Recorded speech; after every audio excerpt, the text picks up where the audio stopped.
നമ്മളെക്കുറിച്ച് പറയും, നമ്മൾ നിസ്കരിച്ചാലും ശരി, നോമ്പ് നോറ്റാലും ശരി, സക്കാത്ത് കൊടുത്താലും ശരി, എന്തെന്നെ ചെയ്താലും ശരി, നമ്മളൊക്കെ പച്ച കാഫറാണെന്ന് കൃത്യമായി ഇവർ പ്രസംഗിച്ചുകൊണ്ടിരിക്കുകയാണ്. ഇത് തിരുത്തി കൊടുക്കൽ നമ്മളെ ബാധ്യതയാണ്. അങ്ങനെ പറയരുത് എന്ന് പറയാൻ കൂടി വേണ്ടിയാണ് നമ്മൾ ഇങ്ങനെ ക്യാമ്പയിൻ ആചരിക്കുന്നത്. ഈ ഉമ്മത്തിനിടയിൽ കുഫ്രിയത്ത് ആരോപണം അവസാനിപ്പിക്കണം. ഈ ഉമ്മത്തിനിടയിൽ ഭിന്നിപ്പുണ്ടാക്കാൻ ശ്രമിക്കരുത്. അള്ളാഹു നമ്മളെ കാത്തു രക്ഷിക്കട്ടെ. ഒരു മൗലവി പ്രസംഗിക്കുന്നത് നിങ്ങൾ കേൾക്കുന്നു, വല്ലാഹി ഇവർ മുസ്ലിം അല്ല. കണ്ടോ, നമ്മളെ കുറിച്ച് ഉപയോഗിക്കുന്ന വാക്കെന്താ? വല്ലാഹി ഇവർ മുസ്ലിമീങ്ങളല്ല.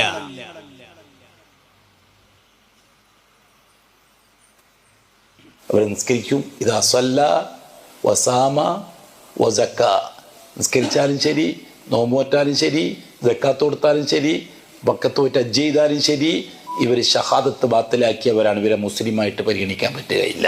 അതുകൊണ്ട് എന്തേ കേരളത്തിലെ മുസ്ലിമീങ്ങളെ കുറിച്ച് പറയാണ്, നമ്മൾ നോമ്പ് നോറ്റാലും സക്കാത്ത് കൊടുത്താലും മക്കത്ത് പോയി ഹജ്ജ് ചെയ്താലും അങ്ങനൊക്കെ ആണെങ്കിലും നമ്മൾ മുസ്ലിമീങ്ങളല്ല, നമ്മൾ മുസ്ലിമീങ്ങളല്ല, മുശ്രിക്കുകളാണ്. പറയട്ടെ, തന്നെ ഇവിടുത്തെ മഹല്ല് പള്ളികളിൽ കയറി അവിടുത്തെ ഇമാമിനെ തുറന്ന് നിസ്കരിക്കാൻ പറ്റുകയില്ല, തീർച്ചയായിട്ടും പറ്റുകയില്ല. അവർ ഷിയാക്കളാണ്. ആര്? മഹല്ല് പള്ളിയിലെ ഉസ്താദുമാര് ഷിയാക്കളാണ്. അവരെ തുടർന്ന് നിസ്കരിക്കാൻ പറ്റൂല. കുത്തുബിയത്ത് കഴിക്കുന്ന പള്ളി വല്ലാഹി അമ്പലമാണ്, അതിന് പള്ളി എന്ന് പറയില്ല. കുത്തുബിയത്ത് നടത്തുന്ന പള്ളി അതിന് പള്ളി എന്ന് പറയാൻ പറ്റൂല, അത് അമ്പലമാണ്. നമ്മുടെ തായക്കോട് പള്ളിയിൽ കുത്തുബിയത്ത് നടത്തിക്കല്ലേ നിഷക? എന്നത് പള്ളിയല്ല, അമ്പലാണ്. ആ കുത്തുബിയത്തുള്ള മൂല്യരോ പറയട്ടെ, കയറിയിട്ട് നിസ്കരിക്കുന്നതിന് തുല്യമാണ് കുത്തുബിയത്ത് അയക്കുന്ന പള്ളി കയറിയിട്ട് നിസ്കരിക്കുന്നത്. അമ്പലത്തിലെ സാമിനെ തുറന്ന് നിസ്കരിക്കുന്നതിന് തുല്യമാണ് കുത്തുബിയത്ത് അയക്കുന്ന ഉസ്താദിനെ തുറന്ന് നിസ്കരിക്കല്. കുത്തുബിയത്ത് ചെയ്യുന്ന പള്ളിയിലെ ഉസ്താദിനെ തുടർന്ന് നിസ്കരിക്കുന്നത് അമ്പലത്തിലെ സാമിയെ തുടർന്ന് നിസ്കരിക്കുന്നതിന് തുല്യമാണ്. എന്റെ നല്ലവരായ സഹോദരന്മാരോട് സ്നേഹത്തോടെ പറയട്ടെ, ഈ ടീമുമായിട്ട് നമുക്ക് യോജിച്ചു പോകാൻ കഴിയുമോ ഇല്ലേ? ഇത് ഗൗരവമല്ലേ?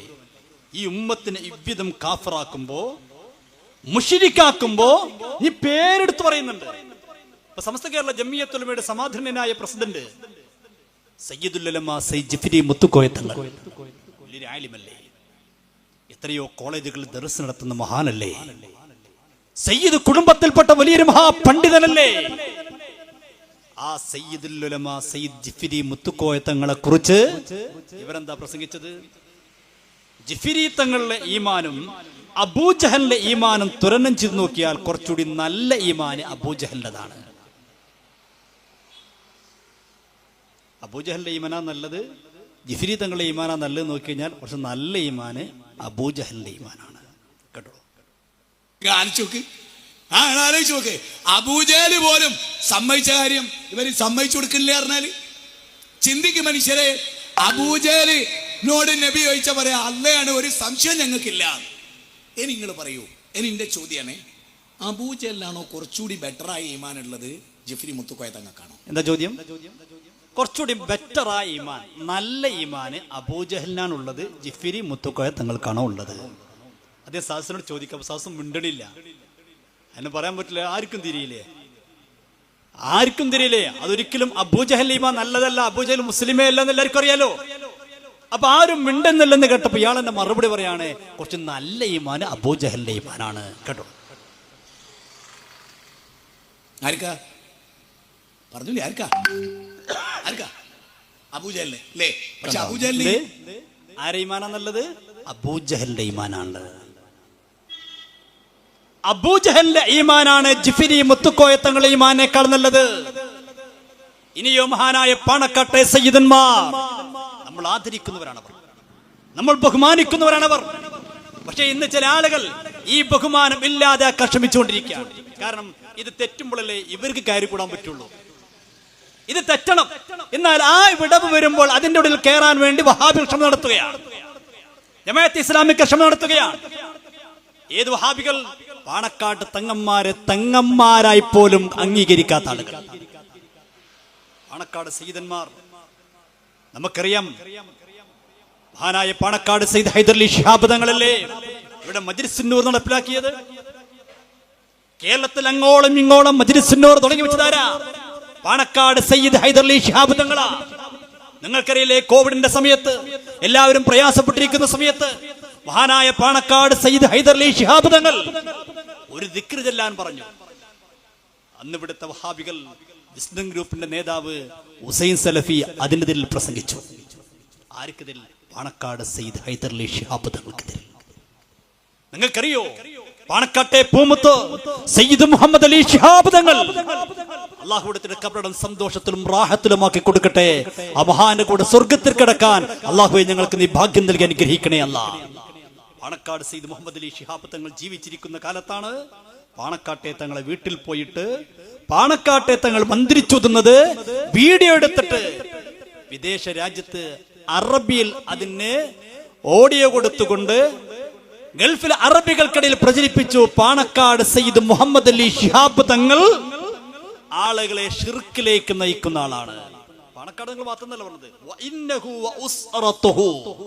പാണക്കാട്ടെ തങ്ങളും പാണക്കാട്ടെ തങ്ങളെ കുടുംബവും. അന്നാരാ നേതൃത്വം കൊടുത്തിരുന്നത്? പാണക്കാട് സയ്യിദ് ഉമർ അലി ശിഹാബ് തങ്ങൾ, പാണക്കാട് സയ്യിദ് ഹൈദർ അലി ശിഹാബ് തങ്ങൾ, പാണക്കാട് സയ്യിദ് സാദിഖ് അലി ശിഹാബ് തങ്ങൾ, പാണക്കാട് സയ്യിദ് അബ്ബാസ് അലി ശിഹാബ് തങ്ങൾ. ഈ കുടുംബത്തെ ഒന്നടങ്കം പറഞ്ഞു അവരൊക്കെ ആളുകളെ ഷിർക്കിലേക്ക് കൊണ്ടുപോകുന്നവരാണെന്ന്. ഇവിടെ സീഡി ഇറക്കിയതാരാ? ഇവിടുത്തെ വഹാബികൾ, ഇന്ത്യൻ ഇസ്ലാഹി സെന്ററാ. കാരണം അവർക്ക് പാണക്കാട്ടെ തങ്ങന്മാർ ഉൾക്കൊള്ളാൻ കഴിയില്ല, മുത്തുനബിയെ പോലും ഉൾക്കൊള്ളാൻ കഴിയില്ല. ജമാഅത്തെ ഇസ്ലാമിയുടെ പ്രബോധനം എടുത്ത് നോക്കൂ നിങ്ങൾ. ആ പ്രബോധനത്തിൽ എന്താ പറഞ്ഞത്? മുത്തുനബി സല്ലല്ലാഹു അലൈഹി വസല്ലം തങ്ങളെ മറവ് ചെയ്യാൻ കാരണം പറഞ്ഞപ്പോ പ്രബോധനം എഴുതി വെച്ചത് എന്താ? മറവ് ചെയ്തിട്ടില്ല എങ്കിൽ പുറത്തു വെച്ചാൽ അത് ജീർണിക്കും. എന്ത്? മുത്തുനബിയുടെ പരിശുദ്ധമായ ആ ജസദു ഷരീഫ് അത് ജീർണിക്കും. ജീർണിച്ചു കഴിഞ്ഞാൽ ദുർഗന്ധം അടിച്ചു വീശും. ആ ദുർഗന്ധം പരിസരത്തുള്ള ആളുകൾക്ക് വമിക്കാനോ വഹിക്കാനോ സഹിക്കാനോ കഴിയില്ല. അതുകൊണ്ടാണ് മുത്തുനബിയുടെ പരിശുദ്ധമായ ശരീരം മറവ് ചെയ്തത്. ആരാ എഴുതി വെച്ചത്? ജമാഅത്തെ ഇസ്ലാമി. അവരുണ്ടോ തങ്ങന്മാർ അംഗീകരിക്കുന്നു? അവരെ കാര്യലാഭത്തിന് വേണ്ടി തങ്ങന്മാർ ഉപയോഗപ്പെടുത്തുന്നല്ലാതെ തങ്ങന്മാർ അംഗീകരിക്കുന്ന പരിപാടി ജമാഅത്തെ ഇസ്ലാമിക്കില്ല. തങ്ങന്മാര് അവസാനിച്ചു, അഹ്ലുൽ ബൈത്ത് അവസാനിച്ചു എന്ന് പച്ചയായി പ്രസംഗിച്ചവരാ ജമാഅത്തെ ഇസ്ലാമി, മുജാഹിദ് പ്രസ്ഥാനം. ഇത് നമ്മൾ മനസ്സിലാക്കേണ്ട കാര്യമാണ്. ഞാൻ പറഞ്ഞു കൊണ്ടുവരുന്നത്, മുസ്ലിമീങ്ങളെ ഒന്നടങ്കം ഇവർ പറയുന്നു കാഫറാണ്, മുശ്രിക്കാണ്. എത്രത്തോളം പറഞ്ഞറിയോ? ഇവര് പ്രസംഗിച്ച് കാട് കയറിയിട്ട് പറഞ്ഞു മുസ്ലിമീങ്ങൾ സുന്നികളൊക്കെ ഖുർആന്റെ ശത്രുക്കളാ. ഇവിടുത്തെ BJP അല്ല ശത്രു, RSS അല്ല ശത്രു, പിന്നെ ശത്രു ആരാ? ഖുർആന്റെ ശത്രു എന്ന് പറഞ്ഞാൽ അത് ഇവിടുത്തെ സുന്നികളാണ്. എത്ര കടുപ്പുണ്ടാ പ്രയോഗം നിങ്ങൾ ആലോചിച്ചു. ആരായി പറയുന്നത്? ഇവിടുത്തെ മുജാഹിദിന്റെ വിസ്ഡം ഗ്രൂപ്പിന്റെ സമുന്നതനായ നേതാവാണ്. അദ്ദേഹം പറയുന്നു ഇവിടെ ഖുർആന്റെ ശത്രു BJP അല്ല, RSS അല്ല, അതിനേക്കാൾ ഗൗരവം ഇവിടുത്തെ സുന്നികളാണ്. പറയട്ടെ, ആലോചിച്ചിട്ടുണ്ടോ? ഈ ജനതയെ പറ്റി ഒന്ന് ആലോചിച്ചിട്ടുണ്ടോ? ഖുർആൻ എവിടെ കിടക്കുന്നു, ഈ ജനത എവിടെ കിടക്കും? ലോകത്ത് ഖുർആനിന് ഏറ്റവും വലിയ ശത്രു സമസ്തയാണ്. എന്ത്? ഖുർആന്റെ ഏറ്റവും വലിയ ശത്രു സമസ്തയാണ്, RSSും അല്ല, BJP ഒന്നുമല്ല. പറയട്ടെ, അദ്ദേഹം BJP യുക്തിവാദി നിരീശ്വരവാദി ഒന്നല്ല. ഖുർആനിന്റെ ഏറ്റവും വലിയ ശത്രു കേരളത്തിന്റെ സമസ്ത. കണ്ടോ എന്താണത്? ഇവിടുത്തെ BJPക്കാരല്ല, RSSകാരല്ല, യുക്തിവാദികളല്ല, നിരീശ്വരവാദികളല്ല. ഇവരൊന്നുമല്ല ഖുർആന്റെ ശത്രു. പിന്നെ ശത്രു ആരാ? പരിശുദ്ധമായ സമസ്ത കേരള ജംഇയ്യത്തുൽ ഉലമ. ഇവിടെ നേരത്തെ നാസർ മാഷ് പറഞ്ഞല്ലോ, ഇവിടെ ദീൻ പഠിപ്പിക്കുന്നതിൽ, പരിശുദ്ധമായ ദീനിന്റെ വിഷയങ്ങൾ പഠിപ്പിക്കുന്നതിൽ ഏറ്റവും വലിയ പങ്ക് വഹിച്ചത് പരിശുദ്ധമായ സമസ്ത കേരള ജംഇയ്യത്തുൽ ഉലമയാണ്. ആ സമസ്തയെ കുറിച്ച് പറയുന്നു ഇവിടുത്തെ ഏറ്റവും വലിയ ശത്രു, ഖുർആന്റെ ശത്രു അത് സമസ്തയാണ്. അദ്ദേഹം പറയാണ് സമസ്തനൊക്കെ ശരിക്കും നൂഹ് നബിക്കൊപ്പം ഉണ്ടായിരുന്നെങ്കിൽ അറബിക്കടലിൽ മുക്കിക്കൊന്നിട്ടുണ്ടാവുന്നതാണ്. സമസ്തനൊക്കെ ഇവരാണോ മതസൗഹാർദ്ദത്തിന്റെ ആളുകൾ? ഇവരാണോ ഐക്യത്തിന്റെ ആളുകൾ? ഇവരാണോ സ്നേഹത്തിന്റെ ആളുകൾ? ഇവരാണോ രഞ്ജിപ്പിന്റെ ആളുകൾ? എന്റെ പ്രിയപ്പെട്ട മുസ്ലിമീങ്ങളെ ഗൗരവത്തോട് മനസ്സിലാക്കുക. ബിദ്അത്തിന്റെ ഗൗരവം നിങ്ങൾ മനസ്സിലാക്കണം. ഇത് ചെറിയ വിഷയമായിട്ട് കാണേണ്ട കാര്യമല്ല ഇവിടുത്തെ ബിദ്അത്തുകാരെന്നുള്ളത്. അദ്ദേഹം പറയുന്നത് കേൾക്കും നിങ്ങൾ. സമസ്തയുടെ ലക്ഷ്യം എന്താ? അല്ലല്ലാത്ത ഔലിയാക്കളെ വിളിച്ച് ദുആ ചെയ്യാ. അങ്ങനെയുള്ള ആളുകളെ കടപ്പുറത്ത് ശരിക്കും കടലും നിരമ്പിക്കേറി. നൂഹ് നബി എന്താ പ്രാർത്ഥിക്കണറിയോ? നൂഹ് നബി നബി കടപ്പുറത്തുണ്ടായിരുന്നെങ്കിലേ നൂഹ് നബി പറയുന്നറിയോ, ആ സ്റ്റേജിൽ ഇരിക്കുന്ന സദസ്സിൽ വന്നവരെ മുക്കിയ കൊന്നുകളി. മനസ്സിലായോ? അള്ളാന്റെ ഗ്രന്ഥ പറയുന്നത്. ഞാൻ എന്താ പറയണത്? നൂഹ് നബി എങ്ങാനും നമ്മള് കടപ്പുറത്ത് സമ്മേളനത്തിൽ പ്രസംഗിച്ചതാ. ആ കടപ്പുറത്ത് സമ്മേളനം നടക്കുമ്പോൾ നൂഹ് നബി അവിടെ ഉണ്ടായിരുന്നെങ്കിൽ നൂഹ് നബി പടച്ചോണ്ട് പറയത്തില്ല, പടച്ചോനെ ആ കടലെന്ന് കയറ്റിയിട്ട് ആ സ്റ്റേജിലുള്ള സമസ്തന്റെ പണ്ഡിതന്മാരെയും അനുയായികളൊക്കെ ഒന്ന് മുക്കിക്കൊല്ലണേ പറട്ടെ. ഞാൻ മുജാഹിദോടും പറയുന്നത്, ഇന്നത്തെ പ്രസംഗത്തോട് എന്റെ പ്രസംഗം അവസാനിച്ചാൽ മടിയില്ല. നല്ലോണം ചിന്തിച്ചോടി. സൂറത്ത് നൂഹ് വായിച്ചാൽ സമസ്ത കേരളത്തിൽ ഉണ്ടാവില്ല. പിരിച്ചു ഏത് സൂറത്ത് നൂഹെങ്ങാനും ഒരാൾ വായിച്ചാൽ പിന്നെ സമസ്ത കേരളത്തിലുണ്ടാകും. നമ്മളൊക്കെ സൂറത്ത് നൂഹ് എത്തുമ്പോൾ ചാടൽ അപ്പുറത്തേക്ക്, കാരണം അത് വായിച്ചാൽ പിന്നെ പിരിച്ചുകൊണ്ടുവരും. സൂറത്ത് നൂഹ് നമ്മളെ ഖുർആനിലില്ലല്ലോ. എന്താണ് ഇയാളെ പറയണത്? ഈ ഉമ്മത്തിനെ കാഫിറാക്കിയാലും മതി വരാത്തൊരു മനുഷ്യന്മാർ. ഇപ്പൊ എന്തായി? ഇപ്പൊ പരസ്പരം കുഫ്രാരോപിക്കാം. എന്നിട്ട് പറയാം ഞങ്ങൾ സമസ്തയിൽ പ്രശ്നമല്ലേ. ഞങ്ങളിൽ എന്ത് പ്രശ്നമുള്ളത്? ഞങ്ങളൊന്നും ഇരുന്ന് ചാവിടിച്ച തീരാവുന്ന പ്രശ്നമുള്ളൂ. ഞങ്ങൾ പരസ്പരം കുഫ്രാരോപിച്ചിട്ടില്ല, ഞങ്ങൾ പരസ്പരം ശിർക്കാരോപിച്ചിട്ടില്ല. അതൊക്കെ ഞങ്ങൾക്ക് നേതൃത്വമുണ്ട്. ആ നേതൃത്വം ഇന്നിരുന്നാൽ ഇന്ന് തീരാവുന്ന വിഷയമുള്ളൂ. അതും കാത്തിരിക്കലിരിക്കണ്ട. ആ ചെമ്പൊക്കെ ഇറക്കിച്ചോളി. നിങ്ങൾ അങ്ങനെയല്ല. നിങ്ങളുടെ അവസ്ഥ എന്താ? മുജാഹിദ് ബാലുശ്ശേരി പറയട്ടെ. മുജാഹിദ് ബാലുശ്ശേരി പറയാണ്, എന്നെ മറുവിഭാഗം ഇപ്പൊ പറയുന്നത് ഞാൻ മുസ്ലിമല്ല കാഫറാണെന്ന മറുവിഭാഗം പ്രസംഗിച്ചുകൊണ്ടിരിക്കുന്നത്. മുജാഹിദ് ബാലുശ്ശേരിനെ കുറിച്ച് മറുവിഭാഗം പറഞ്ഞുകൊണ്ടിരിക്കുന്നത് മുസ്ലിമല്ല കാഫറാണ് കേട്ടോ. എന്റെ പ്രിയപ്പെട്ടവരെ, ഇരിക്കുന്നവരെ, ഞാൻ കഴിഞ്ഞ ദിവസം വേദനിച്ചു പോയി. എന്താ വേദന? എന്റെ മുഖത്ത് നോക്കി ഒരു കേന്നമുകാരൻ, എടാ മുശ്രിക്കേ കാഫിറേ, കേരളത്തിലെ സമസ്തയെ പോലെ നീ ശിർക്ക് പ്രചരിപ്പിക്കുകയാണ് കാഫിറേ എന്ന് കേന്നമുകാര് കെട്ടയിച്ചു വിട്ടവർ വിളിക്കുന്നു. നിങ്ങൾ റബ്ബിനെ പേടിച്ചോളി. നിങ്ങൾ സമസ്തന്റെ ആലിമ്യങ്ങളെ മൊത്തം കാഫറാണ്, ജിഫ്രി തങ്ങൾ കാഫറാണ്, പാണക്കാട്ടെ തങ്ങൾ കാഫറാണ് എന്ന് പറഞ്ഞപ്പോൾ മൂപ്പർക്ക് ഒരു പ്രശ്നം ഉണ്ടായില്ല. ഇപ്പൊ മൂപ്പര് പറയാ എന്നെ കാഫറാക്കുമ്പോ പടച്ചോനെ പേടിച്ചോളി, എന്നെയാണ് കാഫറാക്കുന്നത്. അപ്പൊ എന്താ ഇയാളെ കാഫറാക്കാൻ കാരണം? ഇയാള് വിസ്ഡം ഗ്രൂപ്പുകാരനാ. എന്താ ഇയാളെ കാഫറാക്കാൻ കാരണം? ഇവരുടെ വാദം ഹയ്യും ഹാദിറും കാദിറുമായ ജിന്നിനോട് സഹായം തേടിക്കഴിഞ്ഞാൽ ഷിർക്കല്ല. എങ്ങനെ? ഒരു ജിന്ന് ഹയ്യായിട്ടുണ്ടാവണം, മരിക്കാൻ പറ്റൂല. ഹാദിറാണ്, അത് മുന്നിലുണ്ടാവണം. പിന്നെ കാദിറു ആവണം, കഴിവുണ്ടാവണം. ഈ മൂന്ന് ഗുണവും മൊത്തൊരു ജിന്നാണെങ്കിൽ ആ ജിന്നിനോട് സഹായം തേടിക്കഴിഞ്ഞാൽ അത് ഷിർക്കല്ല. അപ്പൊ KNM പറഞ്ഞു അത് ഷിർക്ക് തന്നെയാണ്, നിങ്ങൾ സഹായം തേടുന്നവരാണ്, അതുകൊണ്ട് മുജാഹിദ് ബാലുശ്ശേരി ഉൾപ്പെടെയുള്ള ആൾക്കാരൊക്കെ കാഫറാണ്. എവിടെ എത്തി നോക്കും നിങ്ങൾ? എവിടെ എത്തി നോക്കും നിങ്ങൾ? ഹയ്യും ഹാദിറും കാദിറുമായ ജിന്നിനോട്.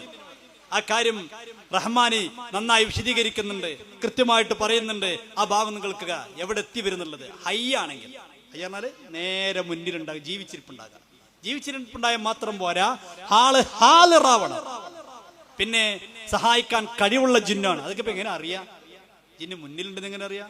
അല്ല, അതിനൊക്കെ മാർഗമുണ്ട്. ജിന്നിന്റെ ചെങ്ങലക്കണ പരിപാടി ഉണ്ട്, ജിന്നിനെ അടിക്കണ പരിപാടി ഉണ്ട്, ജിന്നിനെ ഇറക്കണ പരിപാടി ഒക്കെ സജീവമായി നടക്കല്ലേ. എവിടെ? വിസ്ഡം ഗ്രൂപ്പിൽ, മുജാഹിദിന്റെ വിസ്ഡം ഗ്രൂപ്പ് ഭംഗിയായി നടക്കുകയാണ് കാര്യങ്ങളൊക്കെ. പറയട്ടെ, ജിന്നെന്ന് പറഞ്ഞ നമ്മെ സംബന്ധിച്ചിടത്തോളം ഗായിബാണ്, നമ്മെ സംബന്ധിച്ചിടത്തോളം അഭൗതികമാണ്, അദൃശ്യമാണ്. സംശയം വേണ്ട. നമുക്കൊരിക്കലും കാണാൻ കഴിയില്ല, കേൾക്കാൻ കഴിയില്ല. നമുക്കൊരിക്കലും അവരുടെ പ്രസൻസ് മനസ്സിലാക്കാനും കഴിയില്ല. അങ്ങനെ വരുമ്പോൾ ജിന്ന് നമ്മെ സംബന്ധിച്ചിടത്തോളം ഗായിബാണ്. അങ്ങനെയെങ്കിൽ ഗായിബിനോട് സഹായം തേടിയാൽ, ആ ഗായിബായ ജിന്നിനോട് സഹായം തേടിയാൽ അത് ശിർക്കാണോ അല്ലേ? അത് ശിർക്കാണോ അല്ലേ? നമുക്ക് ചോദിക്കാം, മറുപടി വരട്ടെ. ഇദ്ദേഹം KNM-കാരനാണ്. മറുവിഭാഗത്തിനോട് ചോദിക്കുന്നു, മറുവിഭാഗത്തിന് മറുപടി കേട്ടോളൂ. അപ്പൊ ജിന്ന് ഹയ്യാവണം, മരിച്ച ജിന്നാണെങ്കിലോ എല്ലാം ഷിർക്ക്. കണ്ടോ? മരിച്ച ജിന്നാണെങ്കിൽ ചോയ്ക്കൽ ഷിർക്കാണ്. ഹയ്യ് ജീവിച്ചിരിക്കുന്ന ജിന്നാണെങ്കിൽ ചോയ്ക്കൽ ഷിർക്കല്ല. പിന്നെ ജിന്ന് ഹാദിറാണ് വരുമ്പോഴേ പിന്നെ ചർച്ചയുള്ളൂ. ഗായിബായി നിൽക്കുമ്പോഴോ എല്ലാം ഷിർക്കാണ്. കണ്ടോ? ഗായിബാണെങ്കിൽ ദൂരത്തുള്ള ജിന്നെ വിളിക്കാൻ പറ്റൂല. അപ്പൊ വിളിക്കണേ ആദ്യം എന്ത് ചെയ്യണം? ആദ്യം പറയണം ഹാദിറു ഹാദിറു ഇമ്മജ്ലിസിൽ ഹാദിറു ഹാദിറു ഹാദിറു ഹയ്യും കാദിറുമായ ജിന്ന് ഹാദിറു.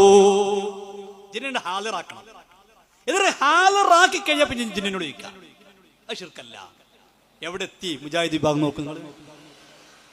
എവിടെ എത്തി മുജാഹിദ് പ്രസ്ഥാനം? ഇനി കേൾക്കണോ? കഴിഞ്ഞില്ല. ഇപ്പൊ പറയുന്നത് കല്ലിനോടും മരത്തിനോടും ചോദിച്ചാലും ഷിർക്കല്ല. നമ്മളൊരു മക്കാമ് പോയി ചോദിച്ചാലും ഷിർക്കാന്ന് പറഞ്ഞ ആൾക്കാരാ. മഹാന്മാരുടെ മക്ബറ ഇപ്പൊ ചോദിച്ചാൽ ഷിർക്കാന്ന് പറഞ്ഞ ആളുകൾ ഇപ്പൊ പറയുന്നു മരത്തിനോടും കല്ലിനോടും ചോദിച്ചാൽ അതും ഷിർക്കല്ല. എവിടെ എത്തി മുജാഹിദ് പ്രസ്ഥാനം? അപ്പൊ മറു വിഭാഗം പറഞ്ഞു നിങ്ങൾ കാഫർ തന്നെയാണ്, സംശയമില്ല, നിങ്ങൾ മുശ്രിക്ക് തന്നെയാണ്. അപ്പൊ മുജാഹിദ് ബാലുശ്ശേരി പൊട്ടിക്കറിയാണ്, എന്നെ കുറിച്ച് കാഫർ എന്ന് പറഞ്ഞു, എന്നെ കുറിച്ച് മുശ്രിക്ക് എന്ന് പറഞ്ഞു. ഞങ്ങൾ മുശ്രിക്കല്ല, ഞങ്ങൾ കാഫറല്ല. പറഞ്ഞിട്ട് കാര്യമില്ല. നിങ്ങൾ ഇതുവരെ പഠിപ്പിച്ച മാനദണ്ഡ പ്രകാരം നിങ്ങൾ മുശ്രിക്കാണ്, അല്ലെങ്കിൽ ഞങ്ങൾ മാനദണ്ഡത്തിലേക്ക് തിരിച്ചു വരണം. നേരത്തെ ഇവിടെ ഹൈദർ ഫൈസ് ഉസ്താദ് പറഞ്ഞല്ലോ എന്താണ് ഷിർക്കാകാനുള്ള മാനദണ്ഡം കൃത്യമായി പറഞ്ഞു. ആ മാനദണ്ഡം വെച്ചാൽ പ്രശ്നം വരൂല. പറയട്ടെ. തൊട്ടടുത്തുള്ള ഹാരിസ് ബിൻ സലീം എന്ന പേരിൽ അറിയപ്പെടുന്ന, പേര് പറയുന്നത് ആളെ മനസ്സിലാകാതെ പോകണ്ട എന്നതുകൊണ്ടാണ്. വെറുതെ ഒരു ഇരുട്ടിന് ആ ഇരുട്ടിലേക്ക് വിടുവിച്ചിട്ട് കാര്യമില്ലല്ലോ. അദ്ദേഹം നടത്തിയ പ്രഭാഷണത്തിൽ അദ്ദേഹത്തിൻ്റെ ആളുകളെ പ്രത്യേകം വിളിച്ചുകൂട്ടി രഹസ്യമായി നടത്തിയ പ്രസംഗം ചോർന്നു കിട്ടിയപ്പോൾ അതിലുള്ളത് മനുഷ്യരോട് ചോദിച്ചാൽ ശിർക്കാകാത്ത കാര്യം കല്ലിനോട് ചോദിച്ചാലും ശിർക്കല്ല എന്നാണ്, മരത്തോട് ചോദിച്ചാലും ശിർക്കല്ല എന്നാണ്. എന്താ പ്രസംഗിക്കുന്നത്? ആരാ? ഹാരിസ് ബിൻ സലീം. ആരാ? പെരിന്തൽമണ്ണ പള്ളിയിലെ വിസ്ഡം പള്ളിയിലെ ഖത്തീബാണ് ഹാരിസ് ബിൻ സലീം. അദ്ദേഹം പ്രസംഗിക്കുന്നത് മരത്തിനോട് ചോദിച്ചാൽ ഷിർക്കല്ല, കല്ലിനോട് ചോദിച്ചാൽ ഷിർക്കല്ല. അപ്പൊ നാട്ടുകളിൽ പോയിട്ട് മക്കാമിൽ കിടക്കുന്ന മഹാനോട് ചോദിച്ച ഷിർക്കാണ്, അവിടുത്തെ കല്ലിനോട് ചോദിച്ച ഷിർക്കല്ല. അൽഹംദുലില്ലാ പകുതിയായി. ഇനി കുറച്ച് കീപ്പിട്ടുണ്ട് ഇറങ്ങിയാൽ മതി. തെയ്യോച്ചിറ പോയിട്ട് കമ്മുപ്പാപ്പാണ് ചോദിച്ച ഷിർക്കാണ്, അവിടെ ഒരു മരണ്ട്, മരത്തിനോട് ചോദിച്ചാൽ കുഴപ്പമില്ല. വരി നമുക്ക് രണ്ടൂട്ടർക്ക് ഒരുമിച്ച് പോകാം. ഞങ്ങൾ കമ്മുപ്പാപ്പാനോട് ചോദിച്ചോളാം, നിങ്ങൾ മരത്തിനോട് ചോദിച്ചോളൂ. എവിടേക്കാണ് ഈ സമുദായത്തെ ഒരു കൊണ്ടുപോകുന്നത്? എവിടേക്കാണ് ഇവർ സമുദായത്തെ കൊണ്ടുപോകുന്നത്? ഒരു ഭാഗത്ത് അങ്ങനെ, മറുഭാഗം മുജാഹിദോ അള്ളാന്റെ റസൂലിന്റെ പരിശുദ്ധമായ ഹദീസുകളൊക്കെ നിഷേധിച്ചു കൊണ്ടിരിക്കുന്നു. എത്ര ഹദീസ് നിഷേധിച്ചെന്നറിയോ? എത്ര ഹദീസ് നിഷേധിച്ചെന്നറിയോ? 3000-ൽ പരം ഹദീസുകൾ നിഷേധിച്ചു. എത്ര? 3000-ൽ പരം ഹദീസുകൾ. ചെറിയ വിഷയമല്ലത്. പുണ്യ നബി സല്ലല്ലാഹു അലൈഹി വസല്ലം ഒരു കാര്യം പറയുമ്പോ വമാ യംതികു അനിൽ ഹവ ഇൻ ഹുവ ഇല്ലാ വഹിയുഹാ, ഒരു കാര്യം മുത്തുനബി പറയുമ്പോ വഹി മൂലമാണ് പറയാറുള്ളത്. ആ വഹി മൂലം ലഭിച്ച മുത്തുനബി പറഞ്ഞ വാക്കുകൾ, ആ പരിശുദ്ധമായ ഹദീസുകൾ. ഇമാം ബുഖാരി റഹ്മഹുല്ലാ ഒരു ഹദീസൊക്കെ ബുഖാരിൽ എഴുതുമ്പോഴേക്ക് 2 റക്അത്ത് നിസ്കരിക്കും. എന്നിട്ട് പരിശുദ്ധമായ മുത്തുനബിന്റെ ഖബറിന്റെ അരികിൽ പോയി കരയും. എന്നിട്ടാ 2 ഹദീസ് എഴുതാറുള്ളത്. അങ്ങനെയുള്ള ഹദീസുകൾ 3000-ൽ പരം ഹദീസുകൾ ഇപ്പോൾ പച്ചയായി നിഷേധിക്കുന്നു മുജാഹിദ് പ്രസ്ഥാനം. കേൾക്കുന്നു. എന്നാൽ ഈ നിഷേധങ്ങൾ യഥാർത്ഥത്തിൽ ഇന്നും ഇന്നലെയും ആരംഭിച്ചതല്ല. ഈ ഉമ്മത്തിന് ഇത്തരം നിഷേധ പ്രവണതകൾ ആദ്യമായി തുടങ്ങിയത് മുഅ്തസിലിയാക്കളാണ്. എന്നാൽ ഹദീസ് നിഷേധം തുടങ്ങിയ മുഅ്തസിലിയാക്കളാണ് എന്ന് പറഞ്ഞിട്ട് അദ്ദേഹം പറയുന്നുണ്ട് 3000-ൽ പരം ഹദീസുകൾ. ആദ്യം പറഞ്ഞു 2000 ആണ്, പിന്നെ പറഞ്ഞു 2500 ആണ്, അതിന്റെ അപ്പുറം പോയി 3000-ൽ പരം ഹദീസുകൾ ആര് നിഷേധിച്ചു? മുജാഹിദ് വിഭാഗം നിഷേധിച്ചു. എവിടേക്കാണ് നിങ്ങൾ ആലോചിച്ച് നോക്കുന്നത്? എന്തിനെ നിഷേധിക്കുന്നത്? ഫത്തുൽ മുഈനല്ല. അധികാരത്തൊക്കെ അങ്ങനെയായിരുന്നു. തഫ്സീറുൽ ജലാലൈനിയാണ് നിങ്ങളയാക്കിയിരുന്നത്, ഫത്തുൽ മുഈനയാണ് നിങ്ങളയാക്കിയിരുന്നത്. ഇപ്പൊ പറയുന്നു മുത്തുനബിയുടെ ഹദീസുകളെ പോലും തള്ളിക്കളയണം. പറയട്ടെ. നബിതങ്ങൾ പറഞ്ഞ സ്വഹീഹായി സ്ഥിരപ്പെട്ടു വന്ന ആയിരക്കണക്കിന് ഹദീസുകളെ ഇന്ന് മർക്കസ് ദഅവ തള്ളിയിട്ടുണ്ട്. ഒരു സംശയം, ഏറ്റവും ചുരുങ്ങിയത് ഒരു 2000, 3500, 3000 ഹദീസ് തള്ളാതെ ഒരാൾക്ക് മർക്കസ് ദഅവ നിൽക്കാൻ പറ്റില്ലെന്ന്. സ്വഹീഹായത് മാത്രം പറഞ്ഞത്. മുജാഹിദിലെ മറുവിഭാഗമായ ഒരു ഗ്രൂപ്പിന് അതിലൊരാൾ അംഗമാകണമെങ്കിൽ ഏറ്റവും ചുരുങ്ങിയത് 3000 ഹദീസ് സ്വഹീഹായ ഹദീസ് തള്ളണം. മുജാഹിദിൽ കൂടെയുള്ള ക്വാളിറ്റി എന്താണ്? മുജാഹിദിൽ കൂടെയുള്ള ക്വാളിറ്റി എന്താണ്? 3000 ഹദീസ് പഠിക്കണം എന്നല്ല, 3000 ഹദീസ് തള്ളണം. മുഅ്മിനീങ്ങളെ ആലോചിക്കൂ, മുജാഹിദിന്റെ കൂടെ കൂടണോ കൂടണ്ടേ? പടച്ചോനെ പേടിയുള്ളവരെ, ഇന്നല്ലെങ്കിൽ നാളെ മരിക്കുമെന്ന് ബോധമുള്ളവരെ ചിന്തിക്കുക. ഈ മുജാഹിദിന്റെ പിന്നാലെ കൂടണോ കൂടണ്ടേ? മുജാഹിദിലെ ഒരാൾ മെമ്പർഷിപ്പ് എടുക്കാനുള്ള ക്വാളിറ്റി എന്ന് പറയുന്നത് 3000 ഹദീസ് പഠിക്കലല്ല, 3000 ഹദീസ് തള്ളിക്കളയലാണ്. 3000 ഹദീസ് തള്ളുന്ന പ്രകൃതി ആരതാ? അത് ആരെ സ്വഭാവമാണ്? അത് ജൂതന്മാരുടെ സ്വഭാവമാണ്. എന്നിട്ട് ഒരു മൗലവി പറയുന്നുണ്ട്, എന്തറിയോ, അങ്ങനെ ഹദീസുകളൊക്കെ നമ്മൾ കാണുമ്പോൾ അതൊരു സാഹിത്യ ഗ്രന്ഥമായിട്ട് കണ്ടാൽ മതി. ആ സാഹിത്യ ഗ്രന്ഥമാകുമ്പോൾ അതിൽ ഒരുപാട് തെറ്റുകളൊക്കെ ഉണ്ടാവുമല്ലോ. സാഹിത്യത്തിൽ സ്വാഭാവികമാണല്ലോ, തെറ്റുണ്ടാവാം, ശരി ഉണ്ടാവാം. ഖുർആനിലൊക്കെ അങ്ങനെ ഉണ്ടാവാം. അപ്പൊ അതൊരു സാഹിത്യമായിട്ട് കണ്ടാൽ മതി. എങ്ങനെ ഉണ്ടാകും നമ്മള് ആലോചിച്ചു. ഒരു സാഹിത്യമായിട്ട് കാണുക ഖുർആനെ, ഒരു സാഹിത്യമായിട്ട് കാണുക ഹദീസിനെ. അങ്ങനെ സാഹിത്യ കൃതികളായിട്ട് കാണുകയാണെങ്കിൽ അപ്പൊ പ്രശ്നമില്ല. നമുക്ക് പറ്റാത്തത്, സാഹിത്യത്തിനോട് യോജിക്കാത്തത്, ബുദ്ധിയോട് യോജിക്കാത്തൊക്കെ തള്ളിക്കളയുക. എന്തിനേറെ ഹാരിസ് ബിൻ സലീം CN അഹമ്മദ് മൗലവിയുടെ ഖുർആൻ വ്യാഖ്യാനം ഉദ്ധരിച്ചുകൊണ്ട് അദ്ദേഹം പോലും പറഞ്ഞില്ലേ, ഖുർആനിലെ ചില വാക്യങ്ങൾ അത് പുതിയ ആളുകൾക്ക് ഉൾക്കൊള്ളാൻ കഴിയില്ല. അപ്പൊ നമ്മൾ എന്ത് ചെയ്യണം? നമ്മുടെ ഇഷ്ടത്തിനനുസരിച്ചുകൊണ്ട് വ്യാഖ്യാനിക്കണം. ഇപ്പൊ മൂസാ നബി അലൈഹി സ്വലാത്തു വസ്സലാം കടലിലേക്ക് വടികൊണ്ടടിച്ച് കടൽ പിളർത്തി പോയി എന്ന് ഖുർആനിലുണ്ട്. അപ്പൊ അത് ഈ പുതിയ കാലത്തൊക്കെ കടൽ പിളർത്തി എന്ന് പറഞ്ഞാൽ അത് ഉൾക്കൊള്ളാൻ കഴിയില്ലല്ലോ, കഴിയില്ല. അപ്പൊ ഇവനെന്താ പറയാ? അത് നല്ലത് മൂസാ നബി ഈ കടലിലെ വേലിയേറ്റവും വേലിയിറക്കവും നന്നായി അറിയുന്ന ആളായിരുന്നു. ആ വടികുത്തിപ്പോയി എന്നർത്ഥം വെച്ചാൽ മതി. വടികുത്തിപ്പോയി. ഹാരിസ് സലീം പറയട്ടത്. അതായത് അന്നത്തെ വളരെ പ്രഗത്ഭനായിരുന്ന ഇസ്ലാമിനെ അങ്ങേയറ്റം സ്നേഹിച്ചൊരു പണ്ഡിതനായിരുന്നു CN അഹമ്മദ് മൗലവി. ഞാനിത് വളരെ കരുതിക്കൂട്ടിയാണ് ഈ ക്യാമ്പിൻ്റെ സമാപനത്തിൽ പിരിഞ്ഞു പോകുന്ന നിങ്ങളുടെ മനസ്സിൽ ഈ യാഥാർത്ഥ്യം ഓർമ്മപ്പെടുത്തുന്നത്. അദ്ദേഹം ഇസ്ലാമിനെ പൊളിക്കാൻ വന്ന ആളല്ല. ആര്? CN അഹമ്മദ് മൗലവി ഖുർആനെ പൊളിക്കാൻ വന്ന ആളല്ല, ഇസ്ലാമിനെ പൊളിക്കാൻ വന്നല്ല, ഇസ്ലാമിനെ നന്നാക്കാൻ വന്ന ആളാ. പറയട്ടെ, അവനെ നശിപ്പിക്കാൻ വന്ന ആളല്ല. അദ്ദേഹം എഴുതിയ ഗ്രന്ഥങ്ങളും ലേഖനങ്ങളുടെയും ലക്ഷ്യം നമ്മൾ കാണുമ്പോൾ ഇസ്ലാമിനെ ലോകത്തിന് എത്തിക്കണമെന്ന അടങ്ങാത്ത ആഗ്രഹം ഉണ്ടായ ആളാണ്.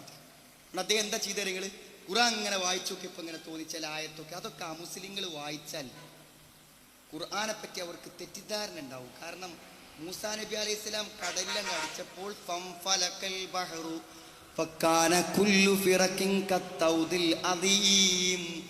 കടല് പിളന്നു, എന്നിട്ട് മണലും മണ്ണും നിൽക്കുന്ന പോലെ വെള്ളം നിന്നു എന്നിപ്പോ ഒരു അമുസ്ലിം വായിച്ചാൽ ഖുർആനെ പറ്റി തെറ്റിദ്ധാരണ ഉണ്ടാവൂലേ അദ്ദേഹത്തിന്?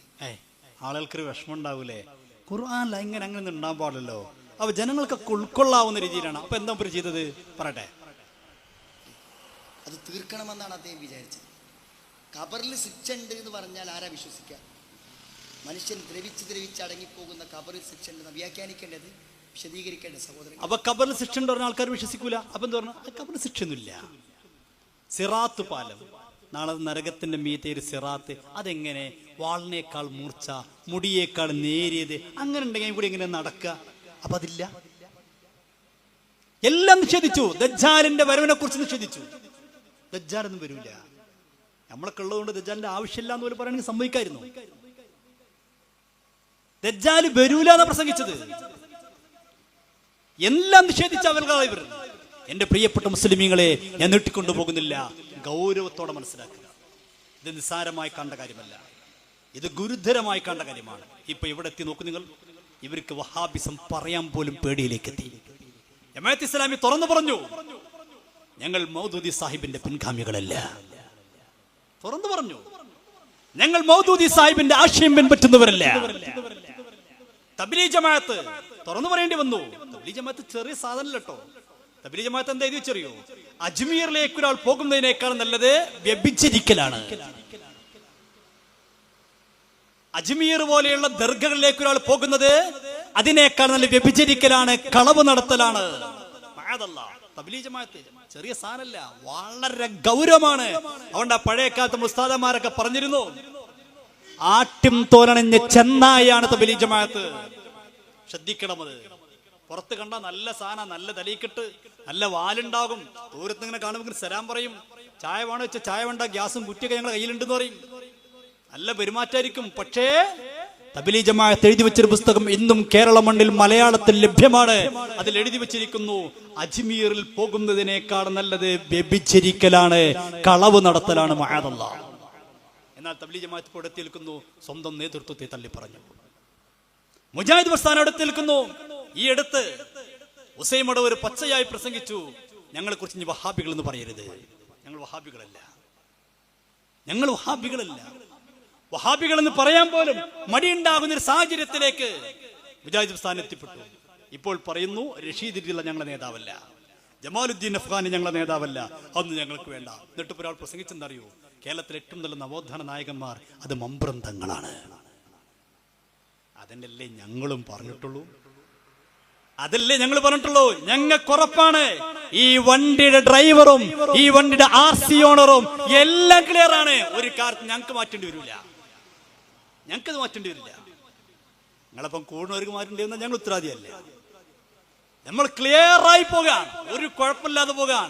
കാരണം ഇത് മുത്തുനബി എന്ന് തുടങ്ങി സഹാബത്തിലൂടെ താബിഈങ്ങളിലൂടെ തബഉ താബിഈങ്ങളിലൂടെ വളരെ കൃത്യമായി പോകുന്ന ഒരു പ്രസ്ഥാനമാണ് പരിശുദ്ധമായ സമസ്ത കേരള ജംഇയ്യത്തുൽ ഉലമ സുന്നത്ത് ജമാഅത്ത്. 100 വർഷം പിന്നിടുകയാണ്, സമസ്ത 100 വർഷം പിന്നിടുകയാണ്. അല്ലാഹു പ്രസ്ഥാനത്തിന്റെ കൂടെ നിൽക്കാൻ നമുക്ക് ഭാഗ്യം നൽകാൻ അനുഗ്രഹിക്കട്ടെ. ഇതിന്റെ കൂടെ നമ്മൾ നിൽക്കണം, ഇത് ഹക്കാണ്, ഇതിന്റെ കൂടെ നമ്മൾ നിൽക്കണം. സുന്നത്ത് ജമാഅത്തിന്റെ കൂടെ നിൽക്കുമ്പോൾ പ്രയാസങ്ങളൊക്കെ സ്വാഭാവികമാണ്. ഇമാം അഹ്മദ് ബിൻ ഹംബൽ റളിയല്ലാഹു അൻഹു, താരിഖിന്റെ കിതാബ് എടുത്ത് നോക്കൂ നിങ്ങൾ. ഇമാം അഹ്മദ് ബിൻ ഹംബൽ റളിയല്ലാഹു അൻഹു ആരായിരുന്നു? ഇമാം അഹ്മദ് റളിയല്ലാഹു അൻഹു 10 ലക്ഷത്തിലേറെ ഹദീസ് മനപ്പാഠമാക്കി ഇമാം മുഹമ്മദ് റളിയല്ലാഹു അൻഹു. എന്റെ മുഅ്മിനീങ്ങളെ, ഗൗരവത്തോടെ ചിന്തിക്കുക. സുന്നത്ത് ജമാഅത്തിൽ അടിയുറച്ചതിന്റെ പേരിലല്ലേ ഇമാം മുഹമ്മദ് റളിയല്ലാഹു അൻഹു ജയിലിൽ കൊണ്ടുപോയിട്ടു, ക്രൂരമായി മർദ്ദിച്ചു. ഇമാം മുഹമ്മദ് റളിയല്ലാഹു അൻഹു പുറത്തേക്ക് വന്ന രംഗം തന്റെ മകൻ താരിഖിന്റെ കിതാബിൽ രേഖപ്പെടുത്തുന്നുണ്ട്. ശരീരത്തിന്റെ എല്ലാ ഭാഗം വികൃതമായിരുന്നു, അടി കിട്ടിയിട്ട്. എന്തിന്റെ പേരിലാണ് ഇമാം മുഹമ്മദ് റളിയല്ലാഹു അൻഹു ജയിലിൽ കിടന്നത്? സുന്നത്ത് ജമാഅത്തിന്റെ കൂടെ നിന്നതിന്റെ പേരിൽ. വേണമെങ്കിൽ ഇമാം മുഹമ്മദ് റളിയല്ലാഹു അൻഹു രക്ഷപ്പെടാനുള്ള മാർഗമുണ്ടായിരുന്നു. അന്നത്തെ മുഅ്തസിലിയാക്കളുമായി തർക്കമുണ്ടായ വിഷയം ഖുർആൻ മഖ്ലൂഖാണോ കലാമാണോ, ഖുർആൻ അല്ലാഹുവിന്റെ കലാമാണോ അല്ലാഹുവിന്റെ സൃഷ്ടിയാണോ?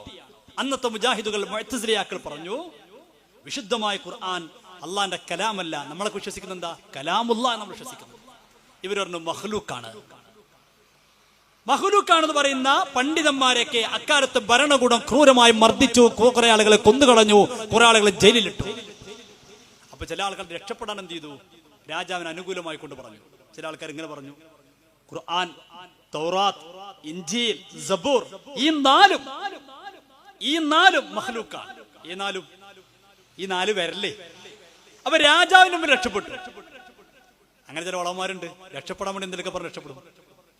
പക്ഷെ ഇമാം മുഹമ്മദ് റളിയല്ലാഹു അൻഹു ചിന്തിച്ചു, ഞാനും അങ്ങനെ എൻ്റെ ജീവൻ രക്ഷിക്കാൻ വേണ്ടി സുന്നത്ത് ജമാഅത്ത് മറച്ചു വെച്ചാൽ സാധാരണക്കാർ തെറ്റിദ്ധരിക്കൂലേ? ദ്വയാർത്ഥമുള്ള പദമാണെങ്കിലും സാധാരണക്കാർ തെറ്റിദ്ധരിക്കാൻ കാരണമാകൂലേ? ഞാൻ മറച്ചു വെക്കില്ല. തുറന്നു പറഞ്ഞു, വിശുദ്ധ ഖുർആൻ കലാമുല്ലാഹ്, അല്ലാഹുവിന്റെ കലാമാണെന്ന് തുറന്നു പറഞ്ഞതിന്റെ പേരിലാണ് ഇമാം മുഹമ്മദ് റളിയല്ലാഹു അൻഹു ജയിലിൽ കിടക്കുമ്പോ ഇമാം ഷാഫി തങ്ങൾ ഒരു കത്ത് കൊടുത്തയക്കുകയാണ്. ഒരു കത്ത് കൊടുത്തയക്കുന്നു, ആ കത്ത് വായിക്കുന്നു. ഇമാം മുഹമ്മദ് റളിയല്ലാഹു അൻഹു പൊട്ടി കരയുകയാണ്. ഇമാം മുഹമ്മദ് റളിയല്ലാഹു അൻഹു പൊട്ടിക്കരഞ്ഞ് ഈ സമയത്ത് കത്ത് കൊണ്ടുവന്ന ആള് ചോദിക്കുകയാണ്, എന്തിനാണ് കരയുന്നത്? ഇമാം മുഹമ്മദ് റളിയല്ലാഹു അൻഹു പറയുന്നു, ഷാഫി ഇമാം ഒരുപാട് കാര്യങ്ങൾ ഇതിൽ എഴുതിയിട്ടുണ്ട്, അതാലോചിച്ചുകൊണ്ടാണ് ഞാൻ കരയുന്നത്. എന്നോട് ഷാഫി ഇമാം പറയുന്നുണ്ട്, എന്റെ ഉസ്താദ് പറയുന്നുണ്ട്, എന്തൊക്കെ പ്രതിസന്ധികൾ നേരിടേണ്ടി വന്നാലും, എന്തൊക്കെ പ്രയാസങ്ങൾ നേരിടേണ്ടി വന്നാലും സുന്നത്ത് ജമാഅത്തിൽ അല്പം പോലും വിട്ടുവീഴ്ച ചെയ്തു പോകരുത്. ഇത് പറയുകയാണ്. ഈ കത്ത് കൊടുത്ത ആള് തിരിച്ചു പോകുമ്പോ ഇമാം മുഹമ്മദ് റളിയല്ലാഹു അൻഹുവിനോട് ചോദിക്കുകയാണ്, ഷാഫി ഇമാം വല്ലതും തരാൻ പറഞ്ഞിട്ടുണ്ട്? പക്ഷേ അഹമ്മദ് റളിയല്ലാഹുവിന്റെ കയ്യിലൊന്നും കൊടുക്കാനുള്ള, ജയിലിലല്ലേ. തന്റെ ശരീരത്തിലുള്ള ബനിയൻ ഊരുകയാണ്. ആ ബനിയൻ ഊരിക്കൊണ്ട് തന്റെ അടുത്തേക്ക് വന്ന ഇമാം ഷാഫി റളിയല്ലാഹു അൻഹു പറഞ്ഞയച്ച ദൂതന്റെ കയ്യിൽ കൊടുത്തയക്കുമ്പോ ഇമാം ഷാഫി റളിയല്ലാഹു അൻഹു ആ ബനിയൻ കിട്ടിയപ്പോൾ ഒരു ബക്കറ്റ് വെള്ളമെടുക്കുകയാണ്. ആ വെള്ളത്തിൽ ബനിയൻ മുക്കുകയാണ്. ആ വെള്ളം കുടിക്കുന്നു, ആ വെള്ളം കൊണ്ട് കുളിക്കുന്നു. എന്നിട്ട് പറയുന്നു, സുന്നത്ത് ജമാഅത്തിന് വേണ്ടി ക്രൂരമായി പീഡനം അനുഭവിച്ച ഇമാം മുഹമ്മദ് തന്റെ ശിക്ഷനാണ്. ഷാഫി ഇമാമിന്റെ ശിക്ഷനാണെങ്കിലും ഷാഫി ഇമാം പറയുകയാണ്, തന്റെ ശിക്ഷനാണെങ്കിലും അദ്ദേഹം വലിയ മഹാനാണ്. സുന്നത്ത് ജമാഅത്തിന്റെ പേരിലല്ലേ പീഡിപ്പിക്കപ്പെട്ടത്, സുന്നത്ത് ജമാഅത്തിന്റെ പേരിലല്ലേ ജയിലിലടക്കപ്പെട്ടത്. അതുകൊണ്ട് ആ ശരീരത്തിന് ബറക്കത്തുണ്ട്, ആ ശരീരത്തിലെ ബനിയന് ബറക്കത്തുണ്ട്. അതുകൊണ്ട് ബറക്കത്തെടുക്കണം, ആ വെള്ളം കൊണ്ട് കുടിക്കണം, ആ വെള്ളം കൊണ്ട് കുടിക്കണം. സുന്നത്ത് ജമാഅത്തിന്റെ കൂടെ നിന്നാൽ ശരീരത്തിന് ബറക്കത്ത് കൊടുക്കും, പരലോകത്ത് രക്ഷപ്പെടാൻ കഴിയും. നമ്മൾ അതായിരിക്കും കരുതേണ്ടത്. വേറൊന്നും നമ്മൾ കരുതരുത്. വേറുള്ള പ്രശ്നങ്ങളിലേക്ക് നമ്മൾ പോകരുത്. നാട്ടിൽ പ്രശ്നങ്ങൾ ഉണ്ടാക്കരുത്, ഛിദ്രതയുണ്ടാക്കരുത്, അനൈക്യമുണ്ടാക്കരുത്. ഇവിടുത്തെ ഉമറാക്കളെയും ഉലമാക്കളെയൊക്കെ ഒരുമിച്ചുകൊണ്ട് നമ്മൾ പോകണം. ഒറ്റക്കെട്ടായി നമ്മൾ പോകണം. പഴയ കാലത്തുള്ള അതേ പാരമ്പര്യത്തിൽ നിന്നുകൊണ്ട് തന്നെ നമ്മൾ പോകണം. അള്ളാഹു തൗഫീഖ് നൽകി അനുഗ്രഹിക്കട്ടെ എന്ന് ആത്മാർത്ഥമായി പ്രാർത്ഥിച്ചുകൊണ്ട് സമയം വേറെ വൈകിയതിന്റെ പേരിൽ ഞാൻ നിർത്തുകയാണ്. അള്ളാഹു ഈ സദസ്സിനെ കബൂലാക്കണേ റഹ്മാനെ, നീ ഇത് സ്വീകരിക്കണേ റഹ്മാനെ. അള്ളാഹു ഇതിന് വേണ്ടി സഹായിച്ച ഒരുപാട് ആളുകളുണ്ട്, അവരൊക്കെ നീ സഹായിക്കണേ അല്ലാ. അവരുടെ നല്ല മുറാദുകളൊക്കെ നീ ഹാസലാക്കണേ അല്ലാ. പ്രയാസങ്ങളൊക്കെ പരിഹരിക്കണേ അല്ലാ. വിഷമങ്ങളൊക്കെ ദൂരീകരിക്കണേ അല്ലാ. കടങ്ങളൊക്കെ വീട്ടിക്കൊടുക്കണേ അല്ലാ. പരിശുദ്ധമായ ഷഅബാനിലാണല്ലോ ഞങ്ങൾ നിന്നിലേക്ക് കരങ്ങൾ നീട്ടിയത്, നീ ഇത് കബൂലാക്കണേ അല്ലാ. ഷഅബാൻ നീ ധാരാളം ബറക്കത്ത് ചൊരിയുമ്പോൾ ഞങ്ങൾക്കും ഞങ്ങളെ മാതാപിതാക്കൾ, ഉസ്താദുമാർ, കൂട്ടുകുടുംബാദികൾ, ബന്ധുമിത്രാദികൾ, ഭാര്യമാര്, സന്താനങ്ങൾ, ശിഷ്യന്മാർ, സ്നേഹിച്ചവർ, സഹായിച്ചവർ, പരിശുദ്ധമായ സമസ്ത കേരള ജംഇയ്യത്തുൽ ഉലമയ്ക്ക് വേണ്ടി കഠിനാധ്വാനം ചെയ്യുന്ന പ്രിയപ്പെട്ട ഉസ്താദുമാർ, ഉമറാക്കൾ, പ്രിയപ്പെട്ട പ്രവർത്തകന്മാർ, എല്ലാവർക്കും നീ അർഹമായ പ്രതിഫലം നൽകണേ അല്ലാ. എല്ലാവരുടെയും എല്ലാവിധ പ്രയാസങ്ങളും നീ പരിഹരിക്കണേ അല്ലാ. രോഗങ്ങളൊക്കെ ശിഫയാക്കണേ അല്ലാ. പുണ്യ റമളാനിലേക്ക് ഞങ്ങൾ എത്തിക്കണേ അല്ലാ.